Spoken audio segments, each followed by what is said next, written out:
Ndugu zangu Waislamu, maudhui ya hotuba yetu itakuwa ni kuhuisha imani zetu,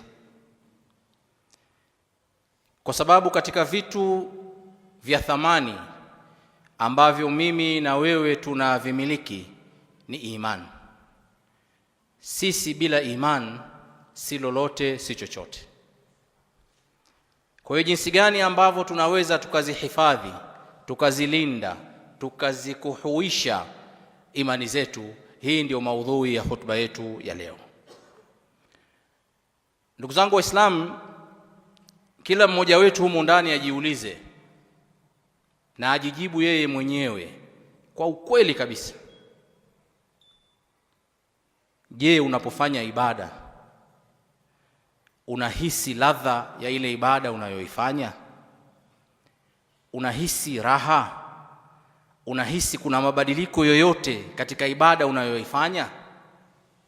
Hili ni swali muhimu sana ambalo ukilijibu kwa ukweli litakusaidia kuweza kulinda imani yako, kuihifadhi na kuikuza. Je, unaposwali, unapomaliza kuswali unakuwa tofauti na ulivyoanza kuswali au uko vile vile? Je, unahisi kuna kitu chochote katika nafsi yako kimebadilika? Je, unahisi ladha yoyote unapokuwa umefunga swala, umesimama mbele ya Allah subhanahu wa ta'ala? Kuna kitu chochote unakihisi ndani ya nafsi yako? Je, unapofunga mwezi wa Ramadhani au unafunga sunna, unahisi kitu chochote ndani ya nafsi yako? Je, unapochukua Qur'an ukaisoma, akili zako zinakuwa ziko ndani ya Qur'an au zinakwenda sehemu nyingine? Unahisi nini? Au unahisi muda unakwenda tu? Haya maswali ndugu zangu Waislamu ni muhimu sana, kwa sababu hakuna mwenye majawabu ya maswali hayo isipokuwa ni wewe mwenyewe. Na ili uweze kuelewa geji ya imani yako iko wapi, ni lazima ujijibu kwa ukweli kabisa kwamba je, unahisi ladha yoyote katika ibada unayoifanya? Kama huhisi, ndugu yangu Muislamu, basi mimi na wewe hotuba hii inatuhusu. Sengine umesimama na mtu unaswali naye, lakini unahisi kwamba labda Qur'ani inasomwa, unahisi analia, lakini wewe hujui kwa nini huyu bwana analia. Yani unashangaa, yani aya ni zile zile, imamu ni yule yule, lakini mwenzako machozi yanamtoka, wewe wala huhisi kitu chochote. Ushawahi kujiuliza? Sengine mtu mwingine anasikiliza Qur'an tu, machozi yanamtoka kwa kusikiliza Qur'an au kwa kusoma, lakini wewe unaisikiliza, unaisoma, huoni chochote. Umeshawahi kujiuliza? Ni vitu muhimu ndugu zangu Waislamu ambavyo vitakusaidia wewe kujiwekea kinga ya kuhifadhi imani yako. Ndugu yangu Muislamu, wallahi kuna mambo mengine yanatokea unahisi kabisa sio mambo yametokea katika zama za maswahaba, katika zama tulizonazo. Bwana mmoja ni mtu wa kawaida kabisa, mtu wa kawaida, mtumishi, na ile limetokea mwaka jana kama sikosea au mwaka juzi. Ametuita anakwenda kutukabidhi ardhi ya wakfu plot 2 Dodoma, katika eneo ambalo wanaita ni prime area. Wamemfuata watu wa vituo vya mafuta, wamemfuata watu kujenga sijui nini apartments. Ametuita anatukabidhi documents zile. Wakati anatukabidhi akaanza kulia, yani hata sisi tulikuwa tumeshangaa pembeni, tulikuja pale tumeshangaa. Ambia shekhe, hawina alik, taratibu. Asa naomba radhi sana mashekhe, msione hivi nalia kwa sababu leo natoa mzigo mzito sana katika kifua changu. Hii ndio mali ninayoipenda katika mali zangu, katika utumishi wangu wote nimefanikiwa kupata hizi plot 2, lakini nataka nitoe kwa ajili ya Mwenyezi Mungu na thawabu zake ziende kwa wazazi wangu waliotangulia mbele ya haki, ambao wamenisomesha na leo niko katika hali kama hii. Mimi sio tajiri sana, lakini nafsi yangu ilikuwa inapambana na mimi, kwa maana hapa wafanya biashara, wekeza, utatoa baadaye, ngoja kidogo. Leo nawakabidhi, nahisi raha, nahisi mzigo umenitoka. Hiyo ndio ladha ya imani, na hiyo ndio ladha ya ibada ambayo tunaizungumzia hapa. Sasa ni wangapi tunahisi hivyo? Sasa ingine unamshangaa mtu anapotoa mpaka unashangaa kwa nini anatoa hivi. Shetani anakuingia, anatoa hivi sasa hata kujionyesha. Wewe hujui ladha anayoipata. hujui ana mahusiano gani na Mwenyezi Mungu. Kwa hiyo ladha ya ibada, ndugu zangu, ni dalili, ni jambo ambalo litakuonyesha wewe imani yako iko sawa sawa. Ndugu zangu Waislamu, kama hatuhisi ladha za ibada zetu, basi tunakabiliwa na moja kati ya mawili au yote mawili kwa pamoja. La kwanza, kuna shida katika ibada tunazozifanya. Ibada zetu zina kasoro. Hii inaweza kuwa ni lugha ngumu kidogo. Kama huhisi ladha yoyote katika ibada, huhisi athari yoyote katika ibada unayoifanya, sehemu ya kwanza ya kuangalia, je, hiyo ibada unaifanya sawa sawa? Hii ni sehemu ya kwanza. Inawezekana kuna kasoro kubwa mule ndani ya ile ibada, ndio maana huhisi, haikuletei mabadiliko, huhisi ile ladha ambayo anatakiwa kuipata mu'min pale ambapo anamwabudu Allah subhanahu wa ta'ala. Al-Imam Ibn al-Qayyim anasema, sami'tu Sheikh al-Islam Ibn Taymiyyah yaqul, nilimsikia Sheikh Ibn Taymiyyah akisema, idha lam tajid lil'amali halawa fi qalbik, utakapofanya amal alafu kaikuta haina utamu ndani ya moyo wako, wanshirahan, na moyo wako umefurahi kwa kufanya jambo lile la kiibada, fatahimuhu, basi ituhumu hiyo ibada yako, fa inna Allah ta'ala shakur, kwa sababu Mwenyezi Mungu unapomfanyia ibada atakulipa shukurani, na shukurani zake ni kukuletea raha ya ile ibada uliyoifanya. Sasa wewe ukifanya ibada usihisi ladha yoyote, Sheikh al-Islam anasema ituhumu ibada yako kwamba hii ibada ina kasoro ndani yake. Hii ni sehemu ya kwanza. Sehemu ya pili ni maradhi ambayo yameingia katika nafsi yako, na wewe ni mgonjwa, na ni maradhi ya upungufu wa kinga katika moyo wako, na imesababisha kupunguka kwa imani ndani ya moyo wako vile vile. Kwa hiyo unashambuliwa na maradhi. Na sote tunafahamu ndugu zangu Waislamu, ukiwa mgonjwa huhisi ladha ya chakula, huhisi kabisa. Upikiwe biriani yenye kunukia vizuri, upikiwe chakula unachokipenda, ukisikia harufu yake unasikia kichefuchefu, tena unaambia nitoleeni hapa. Watu wa pembeni wanatamani kile chakula kwa harufu nzuri, lakini wewe unaona harufu mbaya inakutia kichefuchefu. Kwa nini? Kwa sababu wewe ni mgonjwa. Sasa hali kadhalika unapokuwa upo katika ibada ya Mwenyezi Mungu Subhanahu wa Ta'ala, na ukatoka kama ulivyoingia, usiathirike, usibadilike, usihisi ladha ya aina yoyote, hii ni dalili kwamba anta marid, wewe ni mgonjwa na ugonjwa wako upo katika moyo wako.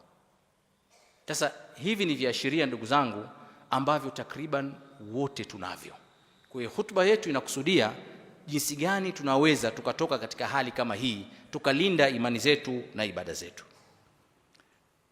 Katika hadithi ya Abdullah ibn Amr radiyallahu anhu anasema Mtume sallallahu alaihi wasallam, innal imana la yakhluqu fi jawfi ahadikum kama yakhluqu ath-thawb, hakika iman huchakaa katika moyo wa mmoja wenu kama vile nguo inavyochakaa. Fas'alullaha, basi muombeni Allah subhanahu wa ta'ala, an yujaddida al-imana fi qulubikum, aifanye upya imani katika nyoyo zenu. Ukijiona katika hali kama hiyo ambayo wengi tunayo, basi tumkimbilie kumuomba nani? Allah subhanahu wa ta'ala. Kila katika dua yako muombe Mwenyezi Mungu, ewe Mwenyezi Mungu, jaddid imani, ifanye upya imani yangu, ilinde imani yangu. Sababu gani? Imekwisha chakaa kiasi cha kwamba huhisi ladha yoyote katika amal unazozifanya. Imani inapochakaa, mtu anapoteza ladha katika ibada, husikii ladha ya aina yote, na hii ndugu zangu inakupelekea kwamba amali zako zinakuwa vile vile hazina athar katika maadili yako, katika maisha yako. Na ndio maana tunafanya ibada hatubadiliki. Tunaingia ndani ya mwezi wa Ramadhani mpaka unamalizika tuko vile vile. Tunaswali swala 5, lakini mtu namkuta zinaa bado anaendelea nayo na maasi mengine anayo. Kwa nini? Kwa sababu haimuathiri ile ibada ndani ya nafsi yake. Na haya ni makosa makubwa, kwa sababu utafika mbele ya Mwenyezi Mungu Subhanahu wa Ta'ala siku ya kiyama ukitegemea kwamba kuna amali ulizozitanguliza, lakini ukazikuta mbele Allah Subhanahu wa Ta'ala hazipo. Kwa hiyo muda wa kujirekebisha ni sasa hivi. Muda wa kutibu imani zetu ni sasa hivi.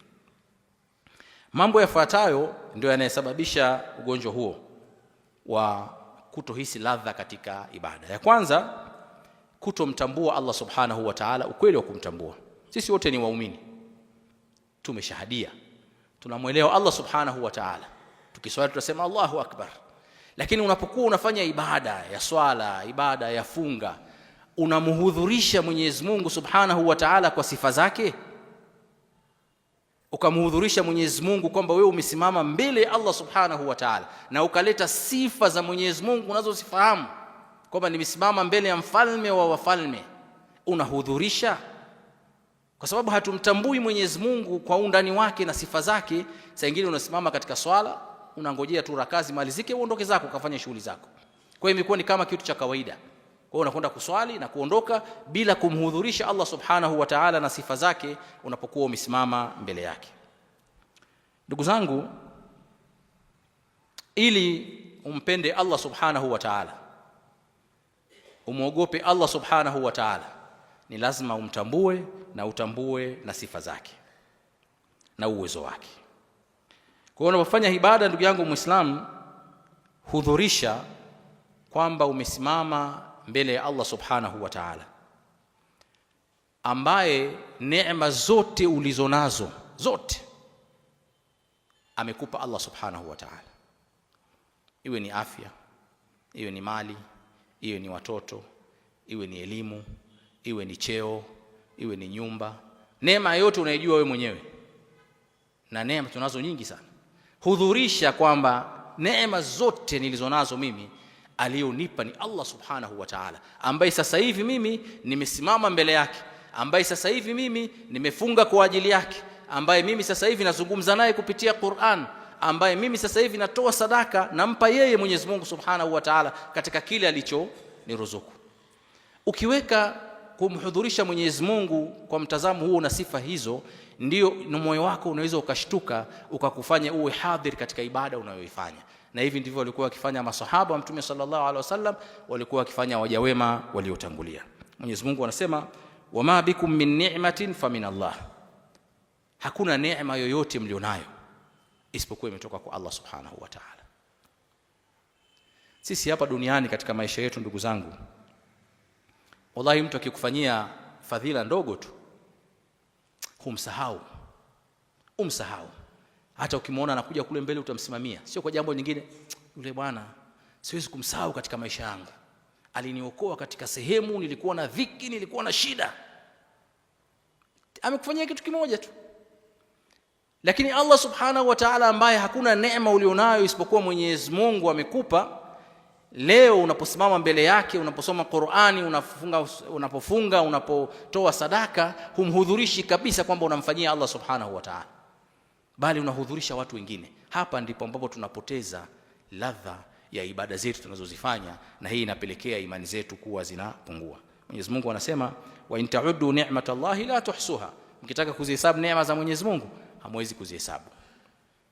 Inna Allaha la ghafurun rahim, kwa ajili hiyo Mwenyezi Mungu ni mwingi wa maghfira na wasameheni, na ni mwingi wa huruma vile vile. Ndugu yangu Muislamu, ukifanya ibada hudhurisha kwamba wewe si chochote si lolote, yani bila Allah subhanahu wa ta'ala wewe ni sifri. Hudhurisha hivyo, hudhurisha nafsi yako kwamba wewe ni fakiri na ni maskini, umesimama mbele ya tajiri wa matajiri ambaye ni Allah subhanahu wa ta'ala, mfalme wa wafalme. Kama ambavyo leo ungeitwa wewe fulani ibn fulani, ukasimame mbele ya rais wa Jamhuri ya Muungano wa Tanzania, alafu anakuambia simama pale, sema shida zako.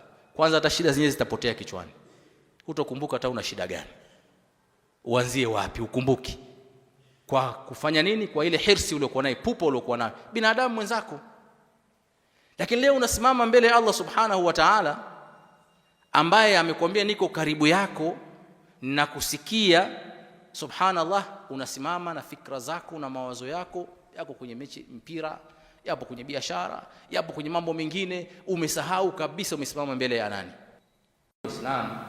Ni makosa yababisha tukose ladha katika ibada, lakini vile vile tukose fadhila za kupata mema katika hayo ambayo tunayafanya. Ndugu zangu Waislamu, Bi Aisha radhiallahu anha,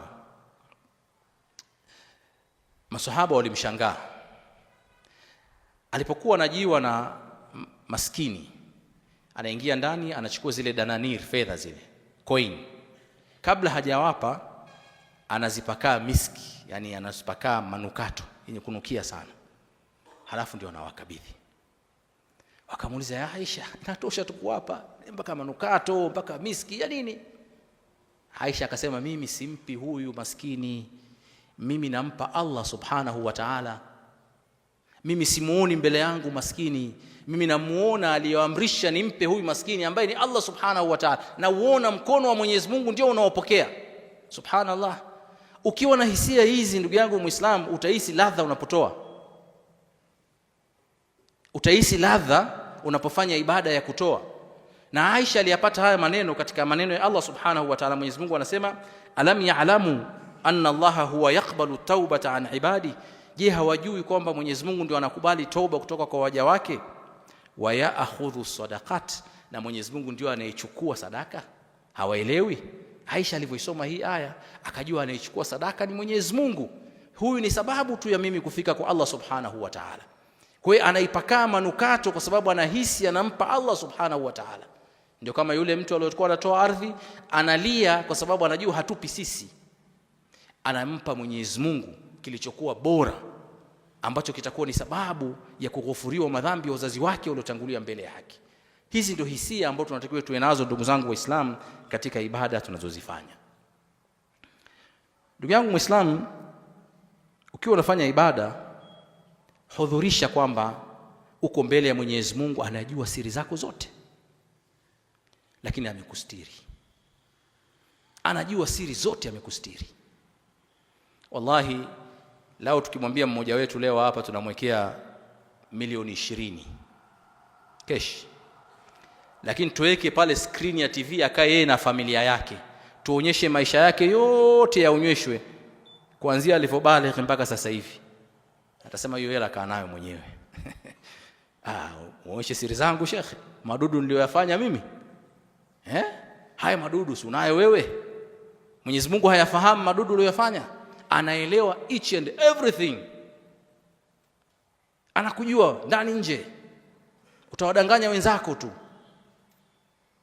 lakini unaposimama kuswali ukahudhurisha kwamba mimi niko mbele ya sitir, mwenye kunistiri, anayeweza kunifedhehesha, anaweza kunifanya mimi nikawa kichekesho, ni huyu Mwenyezi Mungu, niko mbele yake, wallahi surati al-Fatiha itakutoka ndani ya moyo wako. Utapokwenda kusujudu utatamani usiondoke, utatamani usiondoke kwenye sijida kumshukuru Mwenyezi Mungu ambaye amekustiri aibu zako. Sasa hudhurisha maana hiyo. Mwenyezi Mungu Subhanahu wa Ta'ala anajisifu, anasema ya'lamu kha'inatul a'yuni wa ma tukhfi as-sudur. Mwenyezi Mungu anaelewa mpaka khiana ya jicho. Unavomwangalia mwenzako, unamwangalia vizuri kwa khiana, unamwangalia vibaya. Mwenyezi Mungu anajua, na yale yaliyofichwa katika vifua. Hakuna siri mbele ya Allah Subhanahu wa Ta'ala. Sisi wote ndugu zangu hapa ni fedheha. Kinachotufanya tuonekane watu wazuri, tunasifika, unaheshimika, ni stara ya Mwenyezi Mungu peke yake. Bila stara ya Mwenyezi Mungu wote tuko uchi. Sasa unapofanya ibada yoyote ile, iwe basi ni sehemu ya shukurani ya sitara ya Mwenyezi Mungu aliyokupa, aliyokufanyia wewe, ukakumbuka maasi yako na jinsi Mwenyezi Mungu alivyokustiri, na ukaendelea kwa Mwenyezi Mungu, ya Rabbi stur, ya Rabbi stur, Mwenyezi Mungu endelea kunistiri, Mwenyezi Mungu endelea kunistiri wakati unafanya ibada mbalimbali. Ndugu zangu Waislamu, hudhurisha huruma ya Allah Subhanahu wa Ta'ala unapokuwa unafanya ibada, kwamba Mwenyezi Mungu ana huruma na wewe zaidi ya mama anapomuonea huruma mtoto wake. Kwa hiyo unapokuwa katika sijida, unapokuwa unafanya ibada ya aina yote, mlilie Mwenyezi Mungu yale yote unayohitaji, shida zako ulizonazo zote, makosa yako yote uliyofanya, mlilie Allah Subhanahu wa Ta'ala. Pale utakuwa unahisi kutoka katika kuswali, unahisi kuna kitu kizito kimetoka katika mwili wako, unahisi grafu ya imani yako au charge ya imani yako imepanda, energy imepanda katika moyo wako. Kwa sababu gani? Umetoka kuonana na Allah Subhanahu wa Ta'ala na umezungumza naye na umemshtakia shida zako. Jambo la pili ambalo ndugu zangu linaathiri, linachuja imani zetu na kuzifanya zichakae, ni maasi, ni kufanya maasi. Imam Ibn al-Qayyim anasema famimma yanbaghi an ya'lam anna adh-dhunuba wal ma'asi, inapaswa ifahamike kwamba maasi na dhambi tadurru wala bud, ina madhara makubwa. Wa anna dararaha fil qalb kadarari as-sumum fil abdan, na kwamba maasi madhara yake katika moyo ni kama sumu inapoingia katika mwili. Kwa hiyo maasi haya tunayoyafanya yanasababisha nyoyo zetu zinakuwa ngumu, yanasababisha tusione ladha ya ibada tunazozifanya kwa mtu kufanya maasi. Na madhambi ambayo yanatuangamiza wengi sana ni madhambi ya siri. Katika madhambi yanayochukiza sana kwa Allah subhanahu wa ta'ala ni dhunubul khalawati, wanaita madhambi ya siri. Hatusemi kwamba madhambi ya dhahiri ni mazuri, la hasha, lakini madhambi ya siri yanamuudhi zaidi Allah subhanahu wa ta'ala, na yanaharibu zaidi moyo, na yanafanya moyo wako unakuwa ni mgumu zaidi, na hauwezi kuathirika na kitu chochote kwa wewe kujizoesha kufanya madhambi ya siri. Hadithi ya Thauban radhiyallahu anhu anasema, amesema Mtume sallallahu alaihi wasallam, la a'lamanna aqwaman min ummati, na wafahamu watu katika umma wangu, yaatuna yawm alqiyama, watakuja siku ya kiyama, bihasanatin amthali jibali tuhama bayda, na mema mingi wameyafanya sawa sawa na mlima, fayaj'alhu Allahu azza wa jalla haba'an manthura, Mwenyezi Mungu atayachukua yale mema yote walioyafanya, yatakuwa ni vumbi, atayageuza yatakuwa ni vumbi, maana yake hawajafanya kitu, zero, yote walioyafanya, ambaye matendo ni sawa sawa na milima. Thawbani akashtuka akasema, ya Rasulullah, sifhum lana jilhum lana alla nakuna minhum, Mtume wa Mwenyezi Mungu, tuelezee hawa watu na sifa zao na jinsi walivyo, tusije tukawa sisi miongoni mwao, tuwajue ni watu wa aina gani. Mtume sallallahu alaihi wasallam akasema, amma inahum ikhwanukum wa min jildatikum, ni watu kama nyinyi, yaakhudhuna min al-layli kama ta'khudhun, wanasimama kuswali usiku kama mnavyosimama kuswali usiku, walakinnahum, aibu yao, aqwamun idha khalau bimaharimillahi intahakuha, ni watu ambao wakibaki peke yao na mambo ambayo Mwenyezi Mungu ameyaharamisha, wao wanayahalalisha na wanayafanya yanakuwa ni halali. Subhanallah. Yani wewe mbele za watu mcha Mungu, muumini mzuri, lakini ukibaki peke yako, ukienda sehemu ambayo hakuna mtu anakuona, yote ambayo yameharamishwa na Mwenyezi Mungu Subhanahu wa Ta'ala, kwako wewe ni halali. Sasa ndugu zangu, unaweza kuona hili ni dhambi dogo, kwamba mimi nimekaa chumbani kwangu na simu yangu ya mkononi, nazungumza labda sijui na mwanamke, au naangalia picha za ajabu ajabu, hakuna anayeniona, lakini kumbuka anayekuona ni Allah Subhanahu wa Ta'ala, na unamuonyesha dharau ya wazi wazi, kama vile unamwambia Mwenyezi Mungu, mimi Mwenyezi Mungu na waogopa watu hawa, na waogopa sana, wasijue siri zangu, wasijue naangalia nini, lakini wewe utanifanya nini yani? Sawa, najua unaniona, najua unaangalia nini, unanifahamu, najua unachokifanya unakielewa, lakini ni dharau kubwa sana kwa Allah Subhanahu wa Ta'ala. Na ndio maana waliosherehesha hadithi wakasema, mbona makaripio ni makali sana? Ukali wa makaripio umekuja ni kwa sababu ya kuteremsha nafasi ya Mwenyezi Mungu Subhanahu wa Ta'ala katika maisha yako. Kwa mimi nikiwa peke yangu, alivyoharamisha Mwenyezi Mungu ni halali, nikiwa mbele ya watu alivyoharamisha Mwenyezi Mungu ni haramu, na mimi navizungumzia. Na hii ndugu zangu ni madhambi ambayo yamekithiri, yameenea katika mujtama, yanatugusa wote, lakini madhambi haya ndiyo yanayosababisha nyoyo zetu zinakuwa ngumu, na saa nyingine tusihisi athari yoyote mbele ya Allah Subhanahu wa Ta'ala. Sasa ili tuweze kupambana na gonjwa hili la madhambi ya siri, tunafundishwa na Mtume sallallahu alaihi wasallam tukithirishe kufanya ibada za siri. Kithirisha kufanya ibada za siri. Amka usiku, usiamshe mtu yote, fanya ibada zako, alafu njoo muamshe mke wako baadaye, hata yeye asijue kama uliamka, wewe na Allah Subhanahu wa Ta'ala. Funga, mtu yote asijue. Saa nyingine hata mke wako nyumbani asijue, hata futari asikupikie, kwani ukikosa futari utakufa shekhi. Sio unafunga asubuhi unasema leo nimefunga, leo Khamis futari jioni. Matangazo haikatazwi, lakini kwa nini usifanye kitu ambacho hakuna anayekifahamu zaidi yako wewe na Allah subhanahu wa ta'ala? Mmoja katika waja wema amefunga karibu miaka 20, mke wake hajui funga za sunna. Anapeleka chakula dukani, anaweka chini ya meza. Kifika magharibi kiadhiniwa anakula, kirudi nyumbani. Kwa nini? Anataka abaki yeye na Mola wake tu. Toa sadaka yako, tafuta mtu au watu au wahusika, utoa sadaka yako. Hakuna anayejua sadaka ile isipokuwa wewe, yule anayepewa, hata sengine anayepewa hajui nani katoa.